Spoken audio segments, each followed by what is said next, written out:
presenta El lado humano del periodismo, un servicio de anunciación, comunicación altruista, compromiso y servicio. Hola, ¿qué tal? ¿Cómo están todos ustedes? Me da mucho gusto saludarles. Esto es Anunciación TV y vamos a entrevistar a un personajazo que a nosotros nos encanta.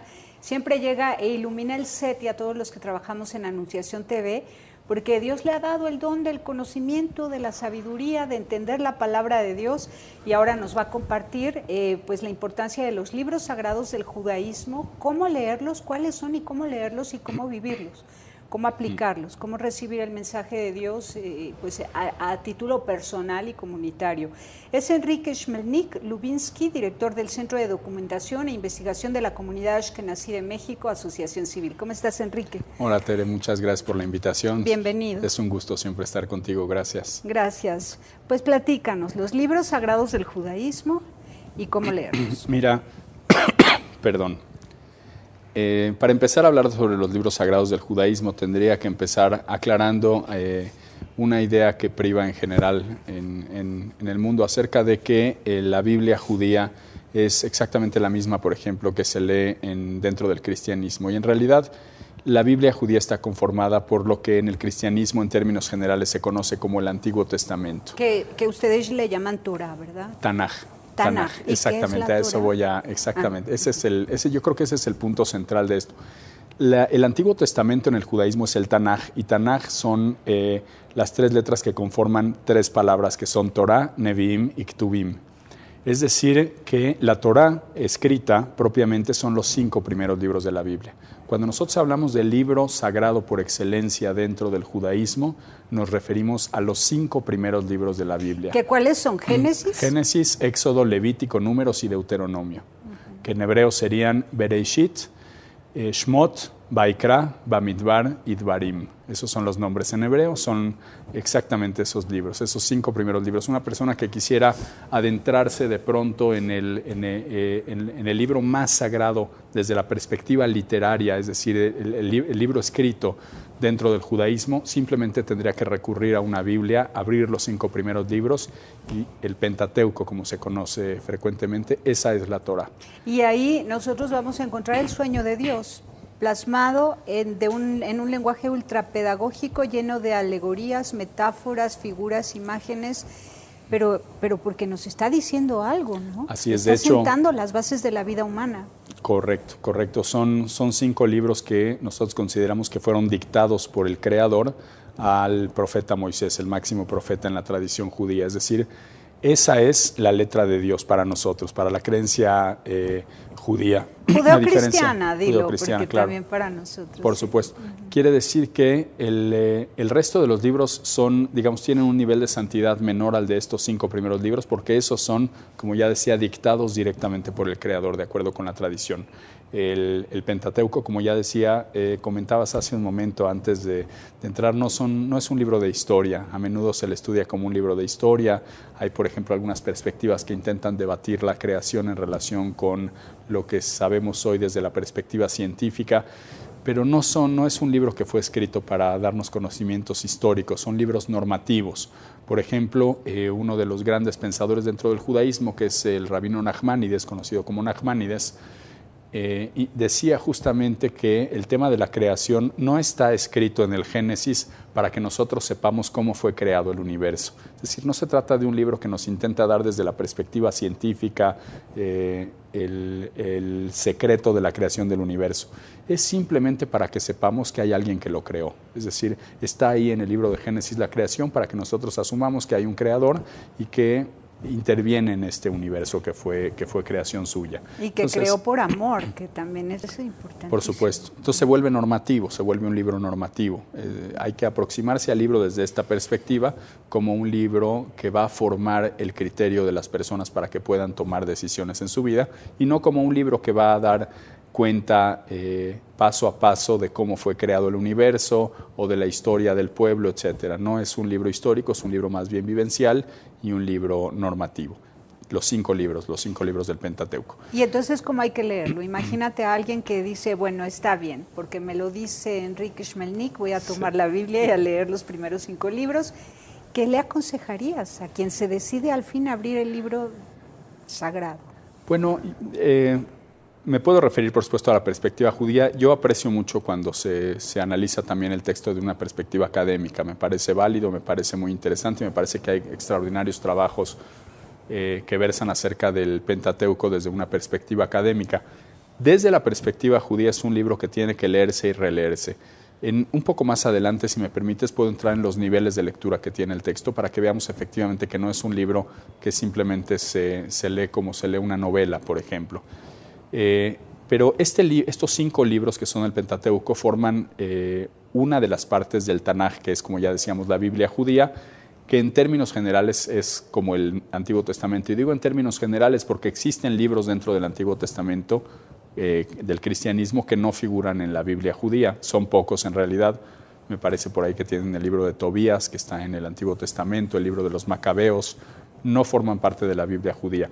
Pero en términos generales, prácticamente es el Antiguo Testamento. Es decir, ¿y Tobías y los Macabeos ustedes los considerarían como qué? No son libros bíblicos, aunque el libro de los Macabeos hay quienes sí lo estudian, pero no fueron los rabinos que determinaron en su momento qué libros incorporarían al Tanaj, a la Biblia judía, no incorporaron el libro de los Macabeos, por ejemplo. Entonces, ¿los la toman Biblia, como libros sagrados que se leen por separado o no son sagrados? hay quienes los toman como libros sagrados, hay quienes no los toman así, pero no forman parte de la Biblia. En realidad no se estudian, no se leen, por ejemplo, fragmentos de estos libros en la sinagoga, aunque ocasionalmente sí encontramos citas, por ejemplo, del libro de los Macabeos. Las otras 2 partes que conforman la Biblia, además del Pentateuco, son, como ya decíamos, la Torá, Neviim, que significa profetas, que comienza con el libro siguiente al Deuteronomio, que es el libro de Josué, y abarca Josué, Jueces, los 2 libros de Samuel, los 2 libros de Reyes, los profetas mayores, Isaías, Jeremías, Ezequiel, los profetas menores, Miqueas, Ageo, Haggai en hebreo, el libro de Joel, etc. Oseas, por supuesto.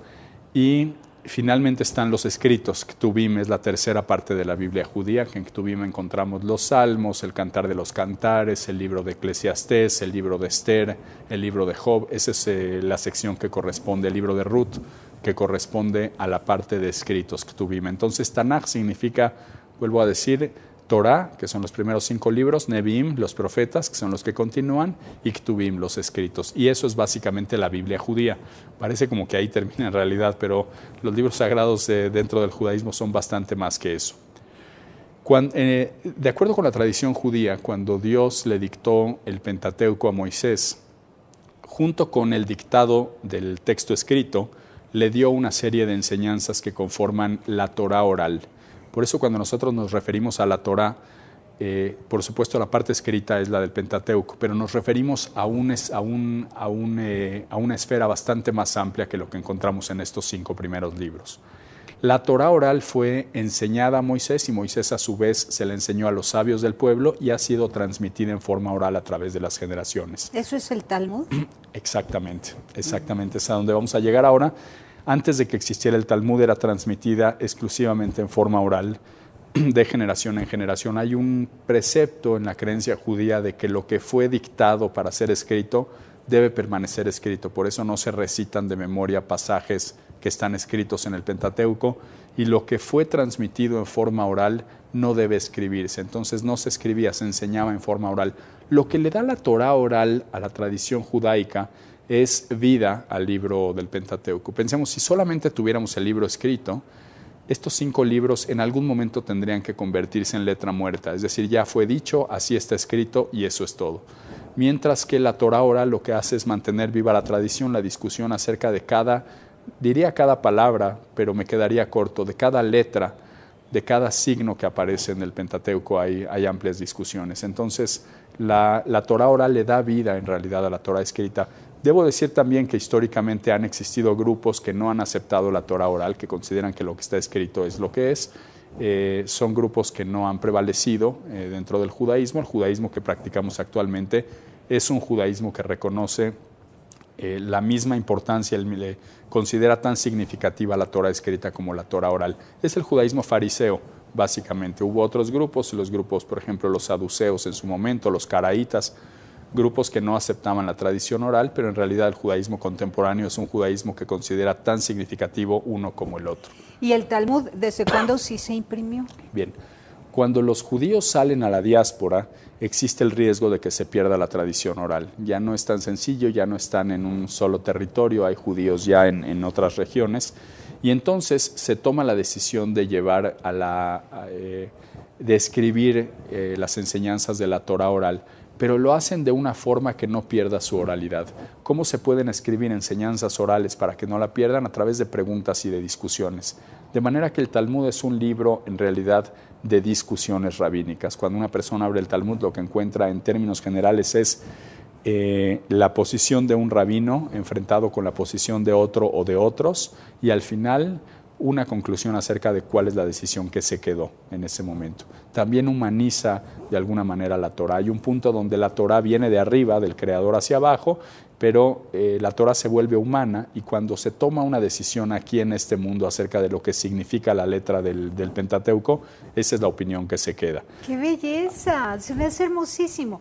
Entonces, ¿tú recomendarías que también los cristianos leyéramos el Talmud? Yo creo que el Talmud es un libro interesantísimo. Déjame comentarte que hubo una política que se tomó hace algunos años, no tantos años, en Corea del Sur, para que en las escuelas secundarias se estudiara el Talmud, porque se considera la base no solo de la sabiduría judía, sino en buena medida del conocimiento judío-cristiano. Yo creo que en verdad así es. Es decir, es y un hay texto, mucho de mayéutica, mucho de filosofía. mucho en mayéutica, ¿no? efectivamente, de preguntas y respuestas, etcétera. Se va enseñando a través de las preguntas, uno va entendiendo también las condiciones de la época a través de ello.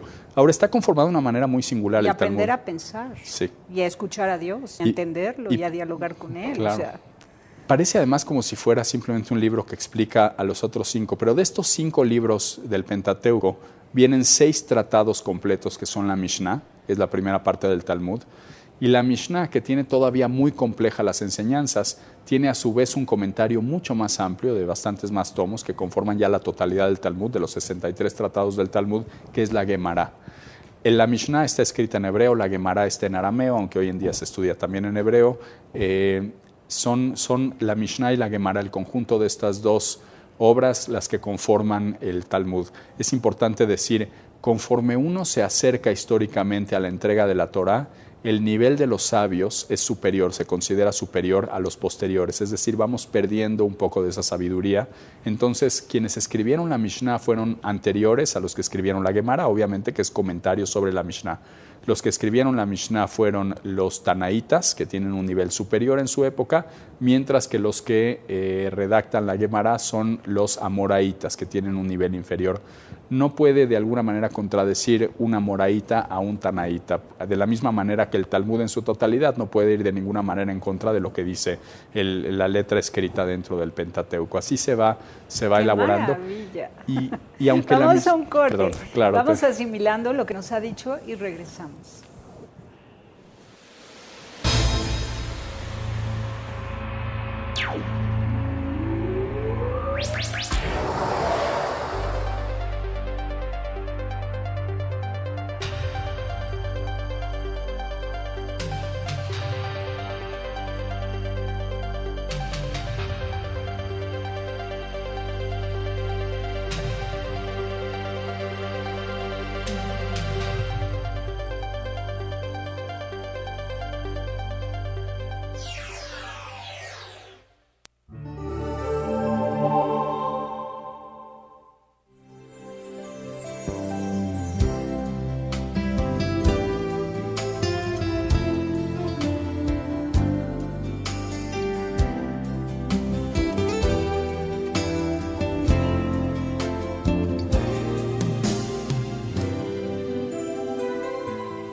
Continuamos en Anunciación TV. Enrique Shmelnik, ¿en qué nos quedamos? Pues estamos hablando acerca del Talmud, de esta conformación de Mishnah y Gemara. Hablábamos de los tratados de la Mishnah que son más complejos.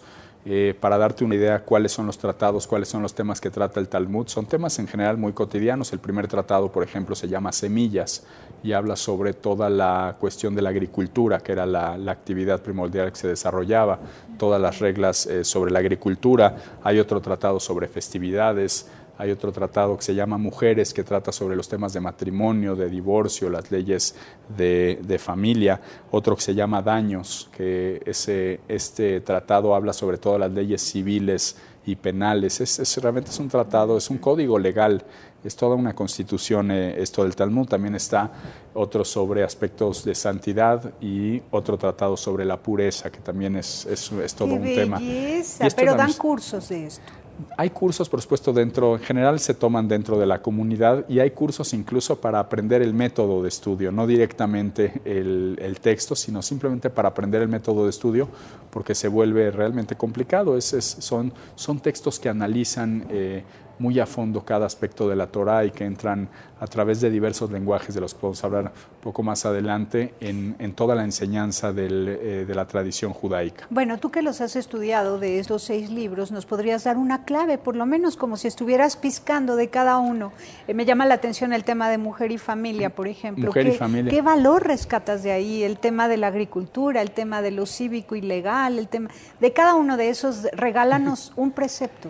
Bueno, los preceptos son básicamente los que aparecen dentro del Pentateuco, pero ahí son analizados. Por ejemplo, todas las leyes que tienen que ver con el divorcio intentan, por ejemplo, ver las condiciones en las que el divorcio se va a dar, sobre todo en beneficio de la mujer. Estamos hablando sobre todo de una época en que la mujer no puede o no tiene las condiciones con mucha facilidad para velar por su familia y simultáneamente desempeñar algún trabajo, ganarse la vida. Entonces, de alguna manera, las leyes tanto de matrimonio como de divorcio están ligadas justamente a proveer seguridad a la mujer y a los hijos. Por ejemplo, ese es un tema interesante. En el matrimonio el hombre adquiere ciertos compromisos que son fundamentalmente temas como la seguridad económica, efectivamente, el sustento, la vestimenta.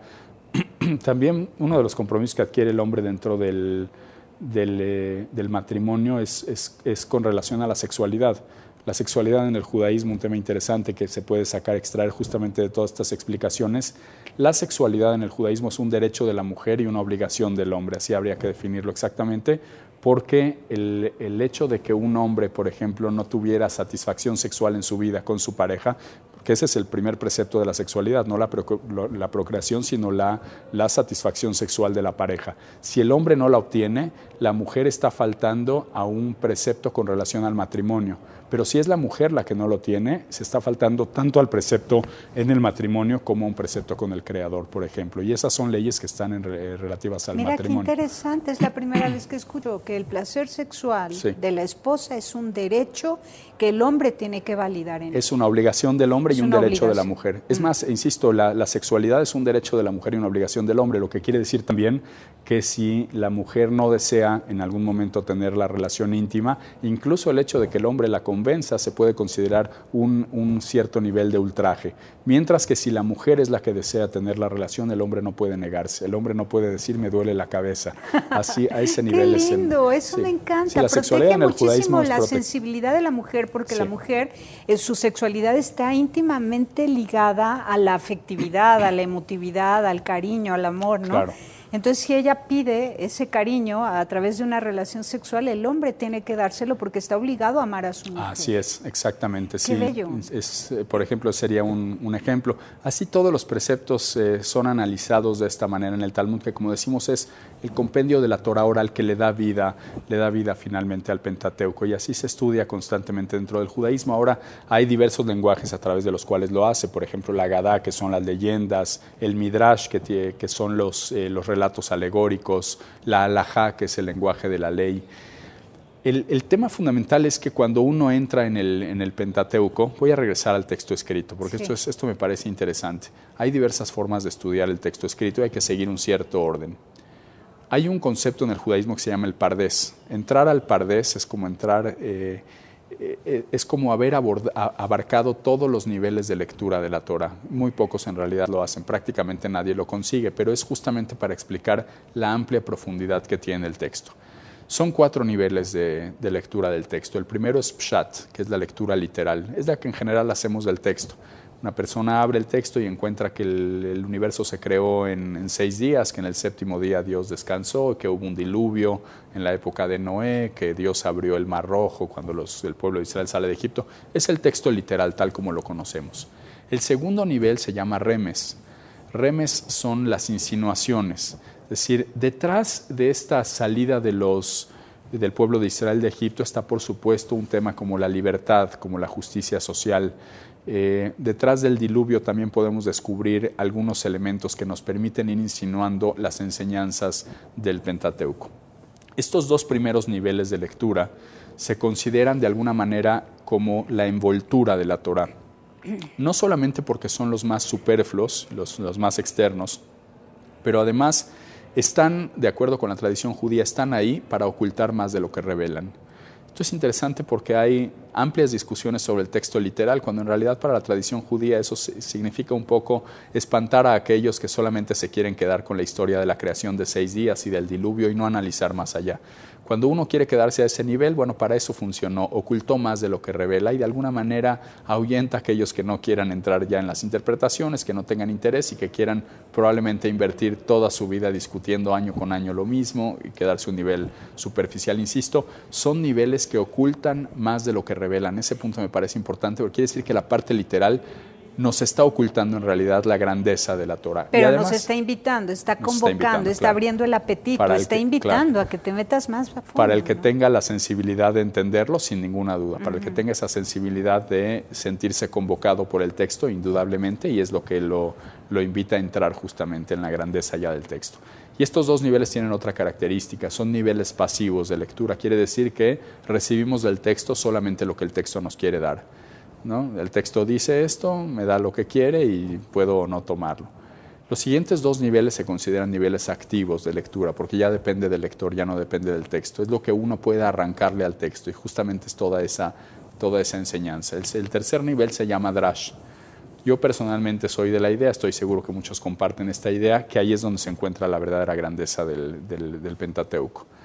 Drash, todo lo que hemos estado hablando de Talmud, todo lo que hemos hablado de Mishnah, de Gemara, de las enseñanzas, de las discusiones, eso está en el Drash, está a nivel del Drash. Drash viene de un verbo en hebreo que se llama lidrosh, que significa exigencia, exigir en infinitivo, y significa que uno le exige al texto, exprime el texto de alguna manera y le va extrayendo de él todas estas explicaciones en estos diferentes lenguajes, en las leyendas, en los relatos alegóricos, a través de las leyes que se van discutiendo por medio de los rabinos, en fin, todo eso es el Drash. Ahí está, Entonces lo que hacen los teólogos, ¿no? Sí. Es una hermenéutica de lo que está diciendo la palabra de Dios. Sí, diría más exactamente una exégesis del texto, exactamente, sí. Digo, con los términos contemporáneos podríamos decir que hay una forma de hermenéutica, pero bueno, en realidad es una exégesis, efectivamente, hay una constante interpretación del texto. Esto es el nivel de Drash. Yo a veces me gusta compararlo con un banquete, digamos. Uno llega y toma a veces una entrada muy pequeña, que sería como el nivel literal, que es el de Pshat. Después tomamos a lo mejor una sopa, que ya es pues algo más sustancioso, efectivamente, y ese sería el nivel remes de las insinuaciones. Pero el plato fuerte, indudablemente el plato fuerte está a nivel de Drash. Este es el nivel al que me parece permanece la discusión, permanece la tradición judía creciendo o cuando menos enriqueciendo la enseñanza. Y el último nivel sería el postre. La verdad es el postre. Muchos quieren entrar directamente por el cuarto nivel. El cuarto nivel se llama Sod, significa secreto, y es el nivel de la Kabbalah. Es el último nivel de lectura dentro del judaísmo. Algunos consideran que está prohibido el estudio de la Kabbalah o si se puede entrar directamente. Diría más que prohibido, en realidad es incomprensible. A cualquiera que se haya acercado propiamente al texto más importante de la Kabbalah, que es el Zohar, se dará cuenta que es un texto muy difícil de comprender, pero es difícil de comprender porque no avanzamos por los otros niveles. Se lo saltaron. Claro.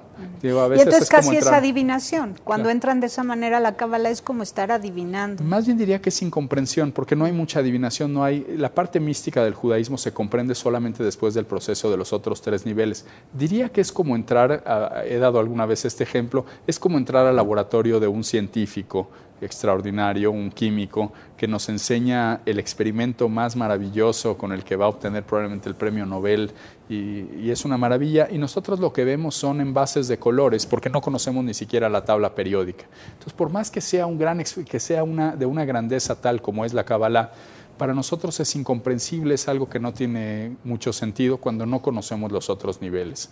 Básicamente se necesita un cierto conocimiento para valorar la grandeza de la Kabbalah. Hay algunas enseñanzas generales que se pueden discutir de la Kabbalah, supongo como todos los textos, hay quienes entran directamente por el terreno de la Kabbalah.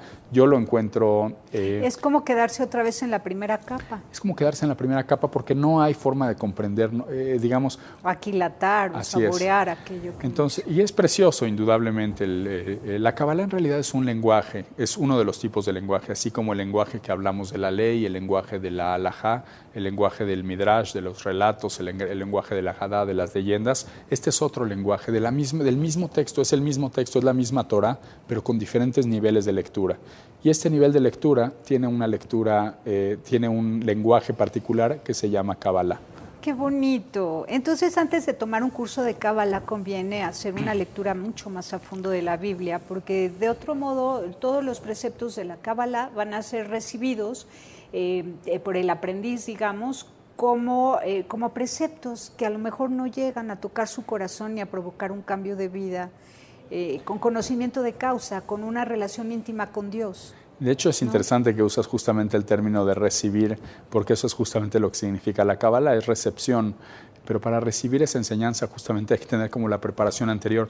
Incluso más que de una lectura, diría, son estudio de algunos años, requiere algunos años de estudio para poder entrar ya en los secretos de la Kabbalah. Que son secretos, insisto, que se pueden valorar solamente en la medida en que uno conoce lo anterior, que uno entiende ya las discusiones anteriores. Por eso quiero ser muy puntual en este aspecto. Me parece que el plato fuerte es Drash. Ahí es donde está la discusión, ahí es donde está la exigencia, ahí está la filosofía del judaísmo. Y ahí está Dios con los hombres hablando del tema, ¿no? Totalmente. Qué lindo. Ahora, dime, ¿los cuentos hasídicos forman parte también de todo este grupo enorme como las leyendas? Vamos a un corte y volvemos. Que a mí me encantan los cuentos hasídicos. Regresamos.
Continuamos en Anunciación TV. Enrique, es hermosísimo lo que dices. De los cuentos rabínicos forman parte de todas las posibles lecturas para ese momento tercero de mayor penetración en la palabra de Dios.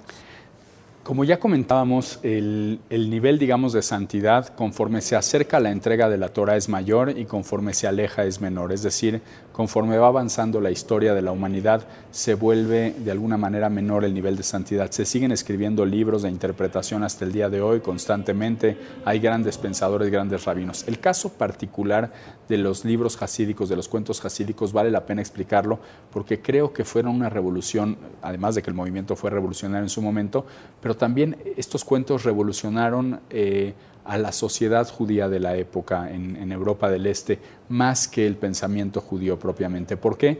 Porque cuando aparece el movimiento hasídico, lo que nos encontramos es una sociedad judía donde el estudio está en manos fundamentalmente de los mitnagdim, de los racionalistas. O sea, además, a mí digamos que me agrada mucho. Claro, todo como filósofo, por supuesto. De los racionalistas, encabezados, digamos, el máximo líder que se puede mencionar de los racionalistas es el Gaón de Vilna. De hecho, toda la tradición viene fundamentalmente de Lituania. Es el judaísmo lituano, mientras que en Polonia y en Rusia más adelante se empieza a gestar este movimiento revolucionario de los Hasidim.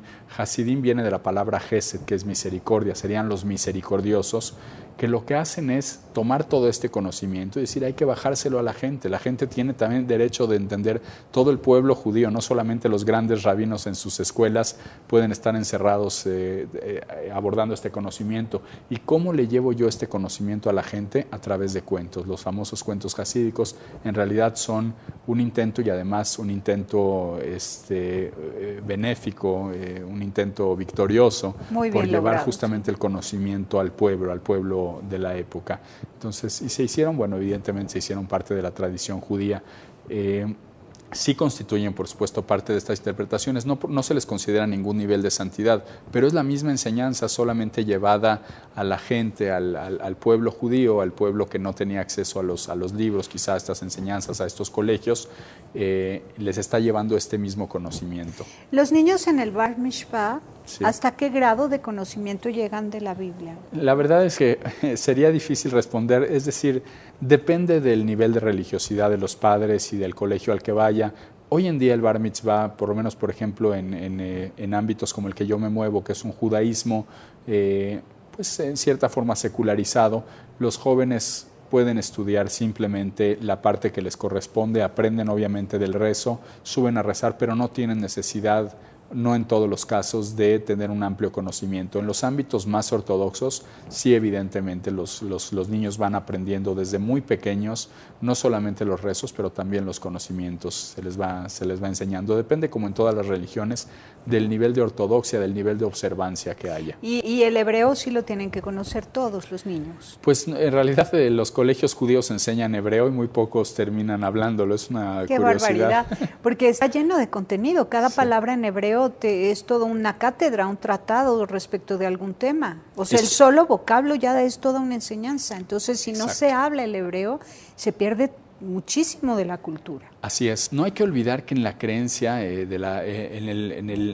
la obra veterotestamentaria, en el Antiguo Testamento, nos encontramos justamente con que la creación del universo fue a través de la palabra.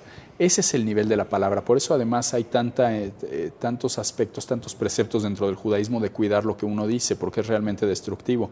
Hay incluso ideas de que hablar mal de una persona o hablar incluso bien o mal de otra persona que no está, es casi como matarlo, así se considera de grave el Papa dentro del Francisco judaísmo. lo ha dicho también, Sí. Dice que hablar de los demás es ser terrorista. Hay amplios tratados en el judaísmo sobre se ve el que tema lo ha de aprendido cuidar de la palabra. ustedes. Y yo creo que eso tiene que ver con el hebreo, con el valor justamente, no solo la palabra es importante, el idioma también lo es, el lenguaje lo es. En el caso del judaísmo, el idioma se considera, el hebreo se considera un idioma santo, a tal nivel que aunque es el idioma oficial hoy en día del Estado de Israel, las comunidades más ortodoxas, por ejemplo, conservan todavía el yiddish, hablan este idioma de los judíos primordialmente de Europa Central y Europa del Este. Y efectivamente es un idioma que desde la perspectiva cabalística, regresando otra vez a la parte mística, a la parte, a este nivel de lectura de Sod, se le encuentran, o es parte de lo que hacen quienes estudian estos niveles, justamente se le encuentra relación al idioma con algunos de los conceptos. Se puede aprender de algunos conceptos a través justamente del idioma. Cuando hablábamos de que el Pentateuco no es letra muerta, una de las cosas fundamentales dentro de la Torá, estos 5 primeros libros de la Biblia, que son los mismos que están en los rollos de la Torá, que se guardan en este armario especial que está en todas las sinagogas y que se saca los lunes, los jueves y los sábados para leerse, se va leyendo un fragmento cada semana hasta llegar al fin del año, cuando se celebra una festividad que es la fiesta de la Torá, y al mismo tiempo que se termina de leer, se comienza a leer nuevamente.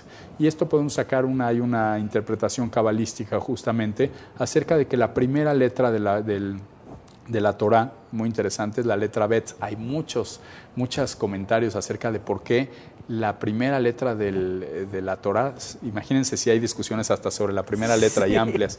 En este caso se discute por qué la primera letra de la Torá no es la primera letra del abecedario, que es la Aleph. La A es la B, es la Bet en hebreo, que es la segunda letra. Y además de que hay muchas discusiones, la forma de la letra es importante, también eso en la Kabbalah se aborda, es una letra como una C invertida, hay que pensar que el hebreo se lee de derecha a izquierda, entonces es una letra, digamos, que está rodeada en todos sus lados, excepto hacia el frente, hacia donde va. Aquí hay muchas interpretaciones, algunas interpretaciones acerca de que esta letra representa que a partir del comienzo uno no debe mirar hacia arriba, abajo o atrás, sino solamente hacia adelante, de ahí para adelante. No podemos saber qué hay antes de la creación del universo, no tenemos manera de saberlo, entonces es una manera de impulsarnos a partir de la creación del universo. Pero también otra de las interpretaciones habla sobre esta letra que conforma, junto con la última letra de la Torá, que es la Lamed, juntas estas dos letras, en ese orden, Bet y Lamed, la L, formarían una palabra que significa desperdicio. Entonces, cuando uno empieza a leer el Pentateuco y termina a leer el Pentateuco, si se queda ahí, en realidad todo lo que tiene es desperdicio, no sirve para mucho. Pero cuando uno retorna nuevamente al principio y le da vida al texto y otra vez empieza a leerlo como hacemos, la palabra se invierte y entonces tenemos primero la L y después la B. Y ahí se forma la palabra Lev, que significa corazón. El corazón de la Torá está en regresar una y otra vez a su lectura. ¡Qué belleza! Preciosísimo, me encanta. Muchas gracias. Bueno, y después del Pentateuco viene otro grupo de libros. Sí, todavía el Pentateuco muy rápido, podemos mencionar el Génesis es de la creación a José y después ya vienen los libros de Moisés, aunque se consideran los 5 libros de Moisés, el Éxodo, por supuesto, la salida de Egipto, del pueblo de Israel, Levítico, Números, Deuteronomio, el desierto, hasta la muerte de Moisés. Eso es lo que se lee en la Torá y donde están, de acuerdo con la creencia judía, prácticamente todas las enseñanzas, todo se deriva de ahí.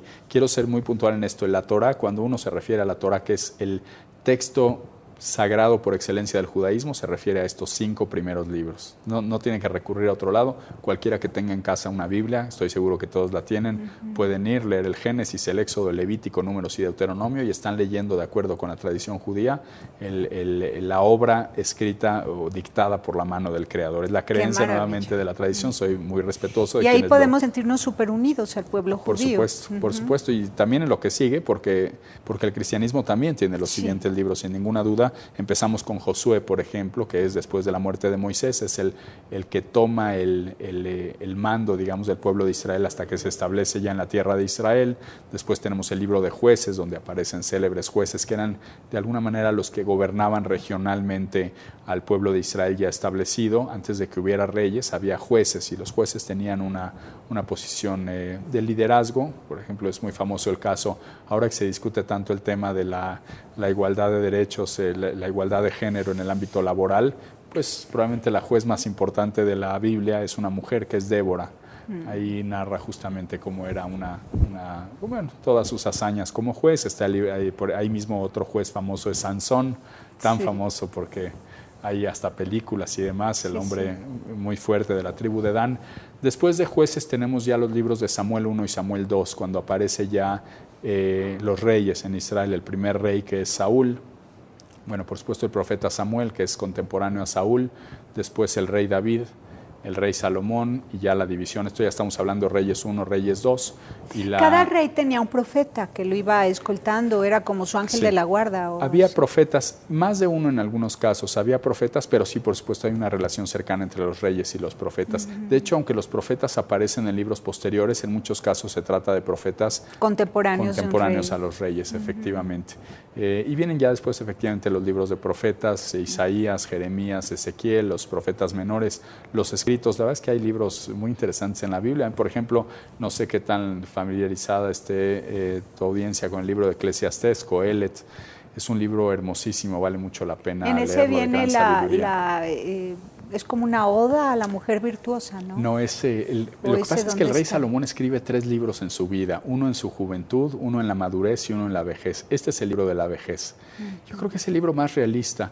Que dice que hay tiempo para reconstruir, tiempo para destruir, tiempo, Exactamente. El capítulo 3 de Eclesiastés dice hay un tiempo para cada cosa, un tiempo para construir, para destruir, un tiempo de guerra. Es un alivio leer eso siempre. Pues a veces es Cuando difícil. todo va mal, vas a ese texto y dices, bueno, ya pasará. Es un texto muy humano, cuesta trabajo creer que está en la Biblia. De hecho, hay amplias discusiones acerca de por qué está en la Biblia y se considera que está solamente por los últimos fragmentos que hacen referencia justamente a la sumisión al Creador, porque fuera de eso toda la filosofía de Eclesiastés es realmente muy humana, por momentos incluso depresiva, pero es un hombre en su vejez que llegó a ser, de acuerdo con la tradición, con la creencia, el hombre más sabio, y que al final de su vida dice, ¿todo esto para qué sirve?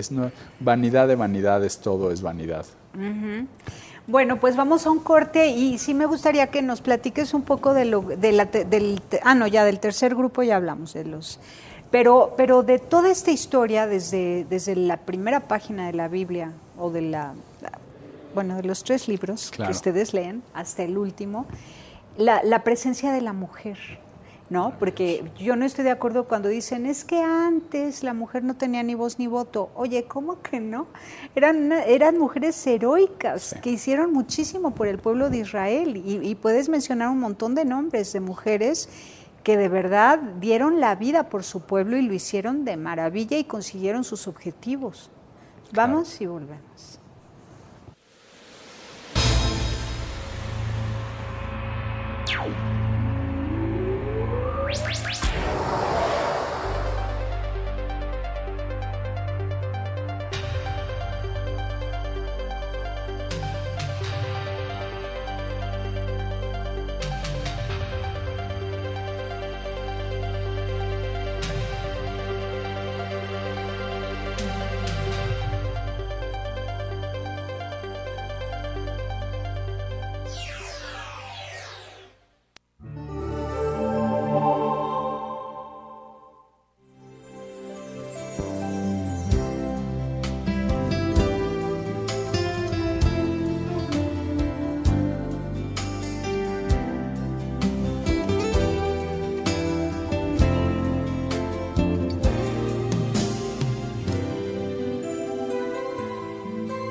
Continuamos en Anunciación TV y vamos a concentrarnos ahora, hablando de las mujeres, desde la voz de un judío, súper preparado, Enrique Shmelnik, un personaje dentro de la comunidad judía en México.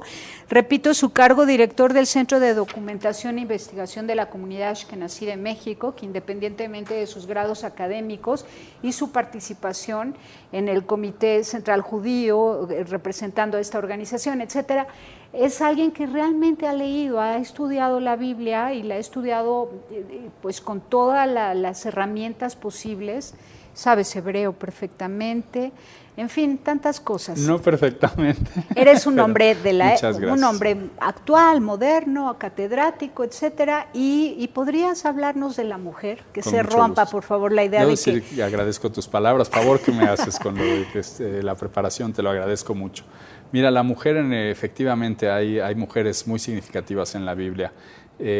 Cuando uno piensa justamente en mujeres que tomaron decisiones importantes, viene a la mente, por supuesto, la posición de las matriarcas. Nosotros tenemos a los patriarcas del Génesis, que son Abraham, Isaac y Jacobo, y 4 matriarcas, porque bueno, Jacobo tenía 2 esposas, que son Sara, Rebeca, Raquel y Lea.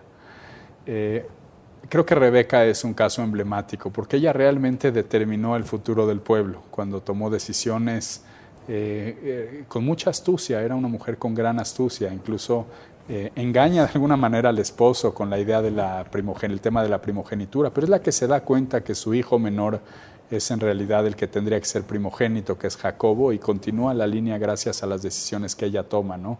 Aprovechando un poco la ceguera del esposo y demás, lo hace pasar por su hermano mayor, por Esaú, que ya había vendido la primogenitura. En fin, fue una decisión, digo, sin entrar mucho en detalles, era difícil. de todo o nada, Sí. dificilísima. Tomó decisiones importantes. Tenemos, por ejemplo, los dos libros muy importantes con mujeres, que son el libro de Ruth y el libro de Esther.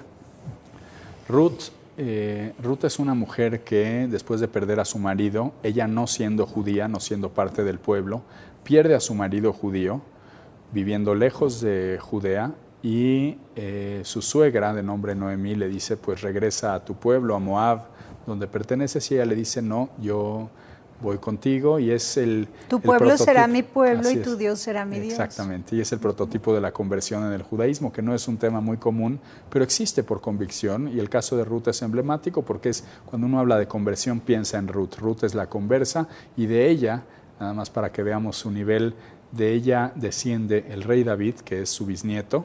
El rey David es bisnieto de Ruth, y del rey David desciende obviamente el Mesías en la creencia, me parece que en ambas creencias, sí, claro, no hay ninguna duda cristiana, sobre el tema de la descendencia. Entonces, imagínense, de Ruth viene el Mesías, así de importante es el personaje de Ruth, que es una mujer conversa. Otro personaje femenino, hay muchísimos, pero otro que es fundamental es Esther. Esther, que también tiene su libro. Nosotros celebramos recientemente la fiesta de Purim, que es la fiesta más alegre del calendario judío y que es la fiesta que celebra justamente los episodios que vive aquella mujer.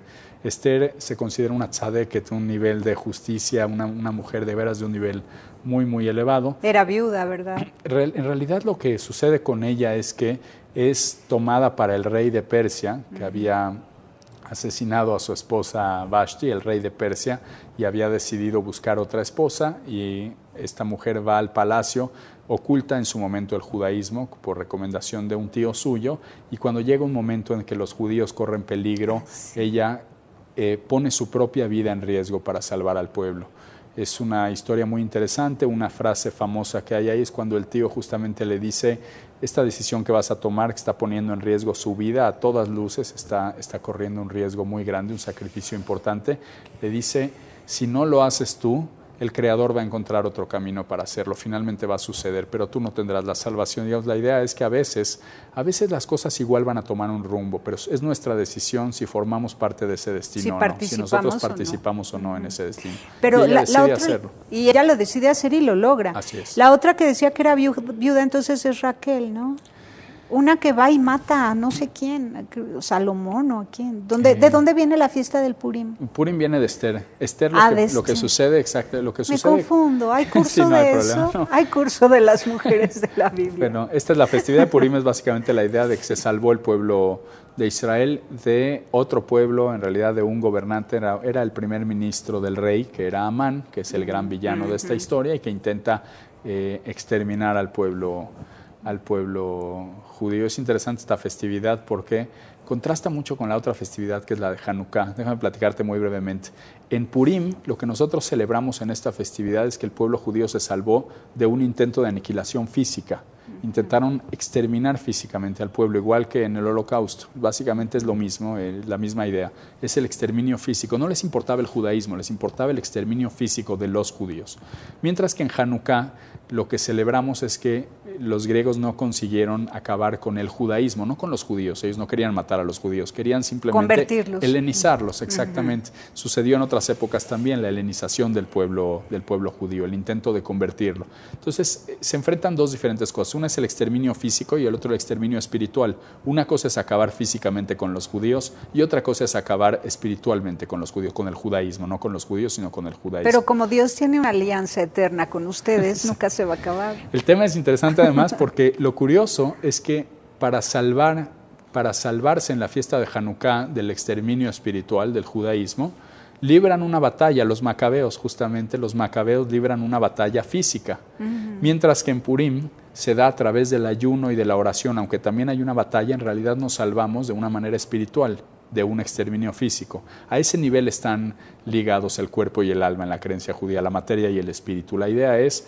a veces hace falta defender nuestras creencias espirituales hasta con lo físico, hasta con una batalla física, y a veces para salvarnos físicamente de algo, incluyendo no solo guerras, también de alguna enfermedad, de algún mal, hay que recurrir a la parte espiritual. Están ligadas las dos cosas. De hecho nosotros jugamos en Hanukkah, en la fiesta de Hanukkah usamos lo que es una pirinola, es típica de la fiesta de Hanukkah, mientras que en la fiesta de Purim es típica la matraca, hacer ruido con una matraca.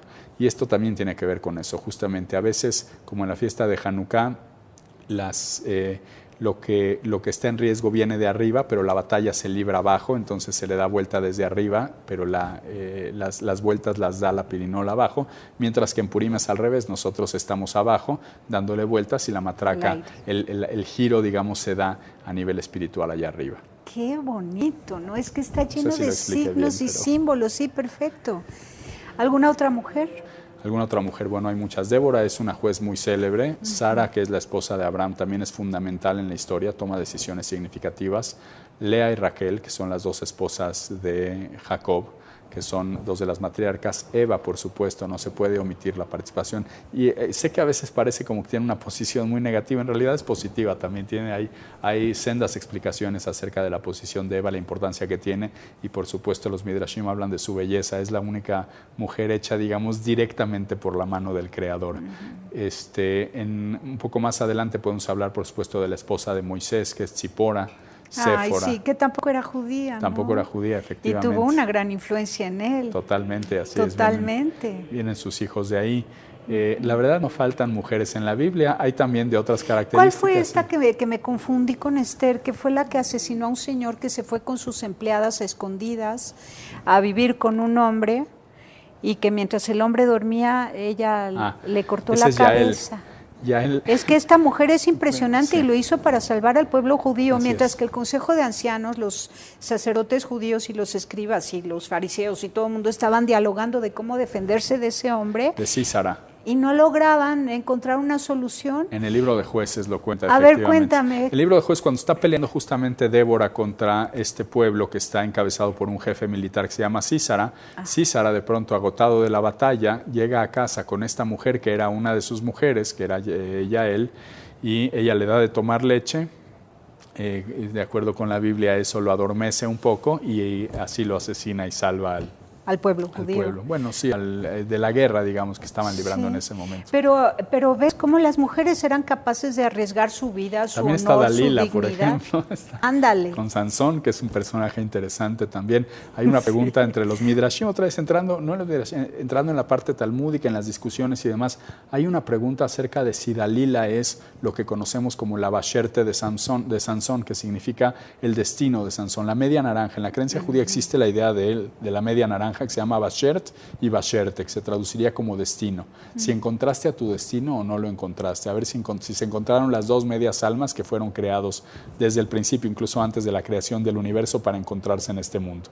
Y la pregunta es si efectivamente eran o no media naranja, y la respuesta ahí interesante es que sí, eran media naranja, porque no siempre la persona que corresponde a nuestra media naranja es la persona con la que más felices vamos a vivir, sino a veces es también de la que más vamos a aprender, y Sansón tenía mucho que aprender con Dalila.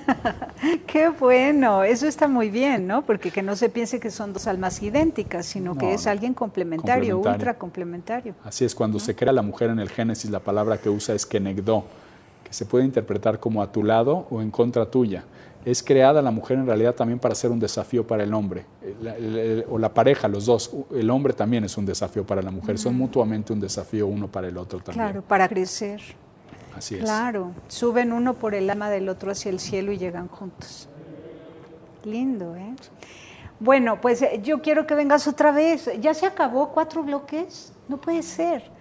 Bueno, muchas gracias. Enrique Schmelnik, muchísimas gracias. Gracias. Un gusto como siempre, Tere, te agradezco mucho. Gracias, y seguimos platicando en otra ocasión. Muchas gracias. Gracias. Pásela bien haciendo el bien. Hasta la próxima. Sí hay soluciones. Aquí, en el portal informativo de Fundación para la Promoción del Altruismo, Institución de Asistencia Privada. El lado humano del periodismo.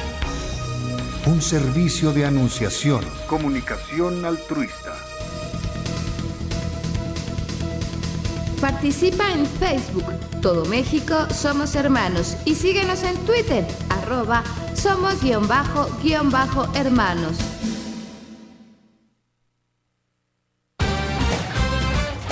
El portal informativo de Fundación para la Promoción del Altruismo, Institución de Asistencia Privada, presenta El lado humano del periodismo, un servicio de anunciación, comunicación altruista, compromiso y servicio. Hola, ¿qué tal? ¿Cómo están todos ustedes? Me da mucho gusto saludar. El Antiguo Testamento, el libro de los Macabeos, no forman parte de la Biblia judía. Pero en términos generales, prácticamente es el Antiguo Testamento. Es decir, ¿y todavía si los Macabeos ustedes los considerarían como qué? No son libros bíblicos, aunque el libro de los Macabeos hay quienes sí lo estudian, pero no fueron los rabinos que determinaron en su momento qué libros incorporarían al Tanaj, a la Biblia judía, no incorporaron el libro de los Macabeos, por ejemplo. Entonces, ¿los la toman Biblia, como libros sagrados que se leen por separado o no son sagrados? hay quienes los toman como libros sagrados, hay quienes no los toman así, pero no forman parte de la Biblia. En realidad no se estudian, no se leen, por ejemplo, fragmentos de estos libros en la sinagoga, aunque ocasionalmente sí encontramos citas, por ejemplo, del libro de los Macabeos. Las otras dos partes que conforman la Biblia, además del Pentateuco, son, como ya decíamos, la Torá, Neviim, que significa profetas, que comienza con el libro siguiente al Deuteronomio, que es el libro de Josué, y abarca Josué, Jueces, los 2 libros de Samuel, los 2 libros de Reyes, los profetas mayores, Isaías, Jeremías, Ezequiel, los profetas menores, Miqueas, Ageo, Haggai en hebreo, el libro de Joel, etc. Oseas, por supuesto. Y finalmente están los escritos. Ketuvim es la tercera parte de la Biblia judía, que en Ketuvim encontramos los Salmos, el Cantar de los Cantares, el libro de Eclesiastés, el libro de Esther, el libro de Job. Esa es la sección que corresponde al libro de Ruth, que corresponde a la parte de escritos, Ketuvim. Entonces, Tanaj significa, vuelvo a decir, Torah, que son los primeros 5 libros, Neviim, los profetas, que son los que continúan, y Ketuvim, los escritos. Y eso es básicamente la Biblia judía. Parece como que ahí termina en realidad, pero los libros sagrados dentro del judaísmo son bastante más que eso. De acuerdo con la tradición judía, cuando Dios le dictó el Pentateuco a Moisés, junto con el dictado del texto escrito, le dio una serie de enseñanzas que conforman la Torah oral. Por eso cuando nosotros nos referimos a la Torá, por supuesto la parte escrita es la del Pentateuco, pero nos referimos a una esfera bastante más amplia que lo que encontramos en estos 5 primeros libros. La Torá oral fue enseñada a Moisés y Moisés a su vez se la enseñó a los sabios del pueblo y ha sido transmitida en forma oral a través de las generaciones. ¿Eso es el Talmud? Exactamente, es a donde vamos a llegar ahora. Antes de que existiera el Talmud era transmitida exclusivamente en forma oral de generación en generación. Hay un precepto en la creencia judía de que lo que fue dictado para ser escrito debe permanecer escrito. Por eso no se recitan de memoria pasajes que están escritos en el Pentateuco, y lo que fue transmitido en forma oral no debe escribirse. Entonces no se escribía, se enseñaba en forma oral. Lo que le da la Torá oral a la tradición judaica es vida al libro del Pentateuco. Pensemos, si solamente tuviéramos el libro escrito, estos 5 libros en algún momento tendrían que convertirse en letra muerta, es decir, ya fue dicho, así está escrito y eso es todo. Mientras que la Torá oral lo que hace es mantener viva la tradición, la discusión acerca de cada palabra, pero me quedaría corto, de cada letra, de cada signo que aparece en el Pentateuco hay amplias discusiones. Entonces, la Torá oral le da vida en realidad a la Torá escrita. Debo decir también que históricamente han existido grupos que no han aceptado la Torá oral, que consideran que lo que está escrito es lo que es. Son grupos que no han prevalecido dentro del judaísmo. El judaísmo que practicamos actualmente es un judaísmo que reconoce la misma importancia, le considera tan significativa la Torá escrita como la Torá oral. Es el judaísmo fariseo, básicamente. Hubo otros grupos, los grupos, por ejemplo, los saduceos en su momento, los caraítas, grupos que no aceptaban la tradición oral, pero en realidad el judaísmo. ¿Qué cuáles son? ¿Génesis? Génesis, Éxodo, Levítico, Números y Deuteronomio, que en hebreo serían Bereishit, Shmot, Baikra, Bamidbar y Dvarim. Esos son los nombres en hebreo, son exactamente esos libros, esos 5 primeros libros. Una persona que quisiera adentrarse de pronto en el libro más sagrado desde la perspectiva literaria, es decir, el libro escrito dentro del judaísmo, simplemente tendría que recurrir a una Biblia, abrir los 5 primeros libros y el Pentateuco, como se conoce frecuentemente, esa es la Torá. Y ahí nosotros vamos a encontrar el sueño de Dios, plasmado en un lenguaje ultrapedagógico lleno de alegorías, metáforas, figuras, imágenes, pero porque nos está diciendo algo, ¿no? Así es, está de hecho, sentando las bases de la vida humana. Correcto. Son 5 libros que nosotros consideramos que fueron dictados por el Creador al profeta Moisés, el máximo profeta en la tradición judía. Es decir, esa es la letra de Dios para nosotros, para la creencia judía. Judeocristiana, dilo, porque claro, también para nosotros. Por supuesto. Quiere decir que el resto de los libros tienen un nivel de santidad menor al de estos 5 primeros libros, porque esos son, como ya decía, dictados directamente por el Creador, de acuerdo con la tradición. El Pentateuco, como ya decía, comentabas hace un momento antes de entrar, no es un libro de historia. A menudo se le estudia como un libro de historia. Hay, por ejemplo, algunas perspectivas que intentan debatir la creación en relación con lo que sabemos hoy desde la perspectiva científica, pero no es un libro que fue escrito para darnos conocimientos históricos, son libros normativos. Por ejemplo, uno de los grandes pensadores dentro del judaísmo, que es el rabino Nachmanides, conocido como Nachmanides, y decía justamente que el tema de la creación no está escrito en el Génesis para que nosotros sepamos cómo fue creado el universo. Es decir, no se trata de un libro que nos intenta dar desde la perspectiva científica el secreto de la creación del universo.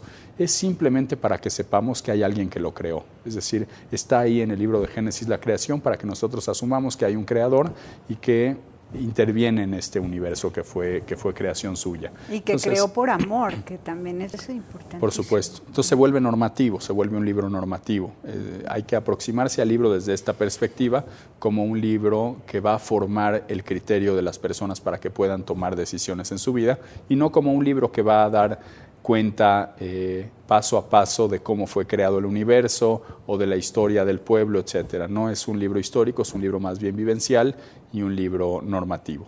Los 5 libros del Pentateuco. Y entonces, ¿cómo hay que leerlo? Imagínate a alguien que dice, bueno, está bien, porque me lo dice Enrique Schmelnick, voy a tomar la Biblia y a leer los primeros 5 libros. ¿Qué le aconsejarías a quien se decide al fin abrir el libro sagrado?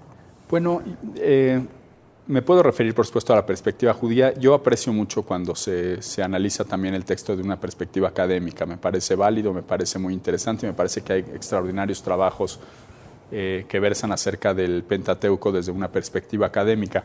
Desde la perspectiva judía es un libro que tiene que leerse y releerse.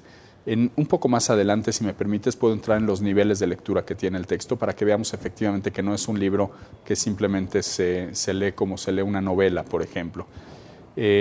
Pero estos 5 libros que son el Pentateuco forman una de las partes del Tanaj, que es, como ya decíamos, la Biblia judía, que en términos generales es como el Antiguo Testamento. Y digo en términos generales porque existen libros dentro del Antiguo Testamento del cristianismo que no figuran en la Biblia judía. Son pocos en realidad. Me parece por ahí que tienen el libro de Tobías, que está en el Antiguo. Presenta El lado humano del periodismo. Un servicio de anunciación, comunicación altruista, compromiso y servicio. Hola, ¿qué tal? ¿Cómo están todos ustedes? Me da mucho gusto saludarles. Esto es Anunciación TV y vamos a entrevistar a un personajazo que a nosotros nos encanta.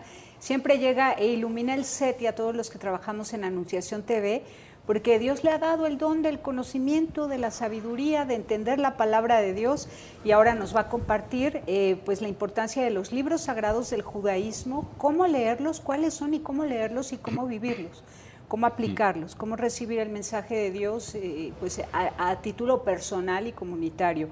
Es Enrique Shmelnik Lubinsky, director del Centro de Documentación e Investigación de la Comunidad Ashkenazí de México, Asociación Civil. ¿Cómo estás, Enrique? Hola, Tere, muchas gracias por la invitación. Bienvenido. Es un gusto siempre estar contigo, gracias. Gracias. Pues platícanos, los libros sagrados del judaísmo y cómo leerlos. Mira, perdón.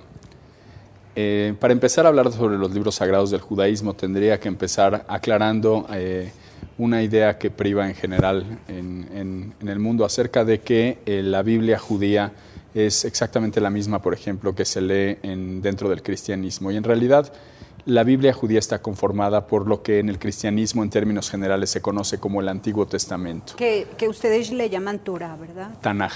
Tanaj. Exactamente, a eso voy a... Exactamente, yo creo que ese es el punto central de esto. El Antiguo Testamento en el judaísmo es el Tanaj, y Tanaj son las 3 letras que conforman 3 palabras que son Torah, Nevi'im y Ktuvim. Es decir, que la Torah escrita propiamente son los 5 primeros libros de la Biblia. Cuando nosotros hablamos del libro sagrado por excelencia dentro del judaísmo, nos referimos a los 5 primeros libros de la Biblia.